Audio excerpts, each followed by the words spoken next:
Question 5. A curve has this equation here. Find the equation of the normal to the curve at the point 2, 1, giving your answer in the form, this one here.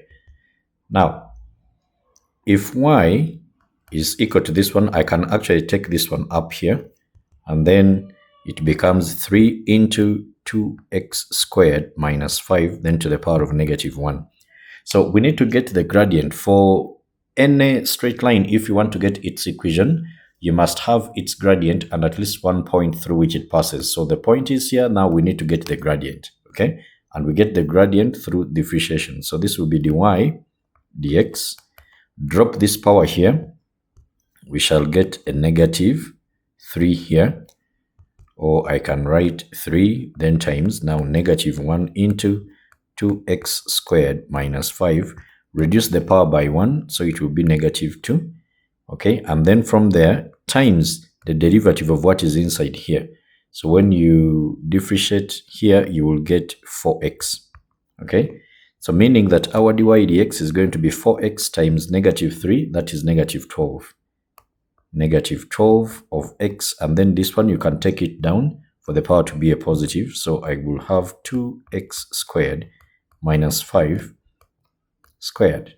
Okay, now for this point 2, 1, the gradient of the curve or the tangent at that point is going to be negative 12.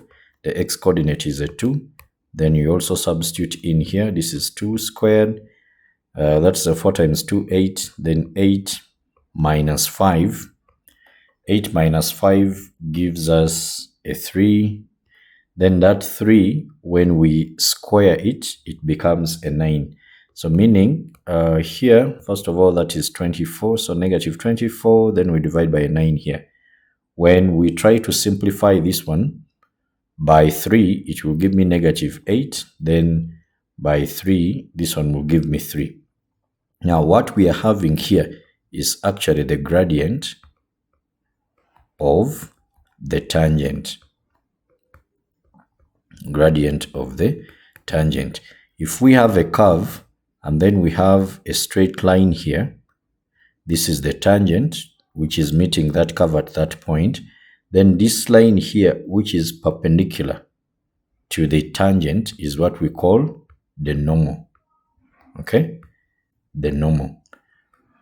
And then we also know that for perpendicular lines,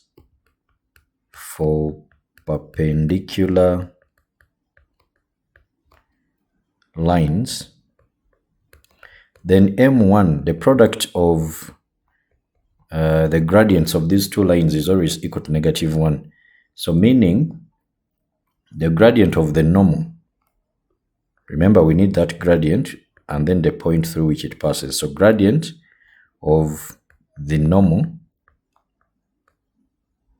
is going to be equal to negative 1. Maybe M1 is the gradient of the tangent. So we shall divide by that M1. So M2 is the gradient of the normal. So this is the gradient of the tangent. We shall divide by negative 8 over 3. When this one somersaults, the negative cancels. Then we shall have 3 over 8. Okay.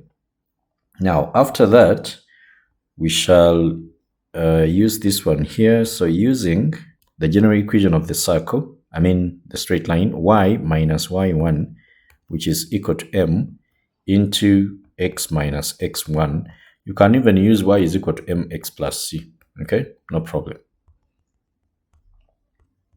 Now, we have the point through which this line passes is 2, 1. So we will have here 2, 1. So this is your x1, this is your y1. So we shall have y minus, our y1 is a 1. Then m is this one. We have gotten the gradient of the normal, which is 3 over 8. And then x, then minus 2. I don't need to open the brackets here. Okay, I will just cross multiply here because they gave me this format here. You see? So when we cross multiply, we shall have 8y minus 8, then is equal to 3, then times the whole of that. There I can even open. So 3x, then minus 6. And then from there, I can actually take these ones this side, or I can take these ones this side, whichever you want. Okay, so we shall have 3x then minus, when this one crosses, we shall have minus 8y. Then there is a minus 6 already. When this negative 8 crosses, it will become a positive, then is equal to 0. So this one will be simplified to 3x, then minus 8y, then plus 2, which is equal to 0. Or you can have these ones brought to this other side, and you will have something like this. Negative 3x, okay, then plus, in other words, multiply through by a negative, as simple as that.